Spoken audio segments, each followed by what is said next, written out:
হিসাব করে 10 মিনিট পরে ঢুকবি। তোর কাছে কি হিসাব সব কিছু? আরে কি আশ্চর্য, তুমি আমাকে তুই তুকারি করতেছো কেন? সরি জান, আজকের পর থেকে কোনো হিসাব করবো না। মানে আমি হিসাবি লোক দেখছি, কিন্তু তোমার মতো হিসাবি লোক একটাও দেখি নাই। ম্যাগনিফাইং গ্লাস দিয়ে হিসাব করা, এটা হিসাব বলে না, এটা একটা ক্রাইম। তুমি একটা ক্রিমিনাল। আচ্ছা ঠিক আছে, আমি ক্রিমিনাল। আচ্ছা আমাকে একটা কথা বলো তো, এত হাসি খুশি কেন তুমি? হ্যাঁ, পুরা বিয়েতে তো মুখটা করে ফুলে গোমরা হয়েছিল, এখন হাসতেছো কেন? হাসির একটা কারণ আছে। কি হয়েছে? তুমি তো জানো না, আমার চাকরি চলে গেছিল। তারপর? হ্যালো স্যার, আসসালামু আলাইকুম। ওয়ালাইকুম সালাম।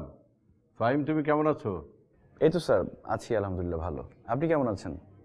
আমি ভালো আছি। আচ্ছা শোনো, আমাদের অফিসের যে করাপশন হয়েছিল ওইটার ফাইলটা আমার কাছে এসেছে। আমি সরি, তোমাকে অনেক বকাঝকা দিয়েছি, চাকরি থেকে বিদায় করে দিয়েছি, তুমি আমাকে ক্ষমা করে দিও।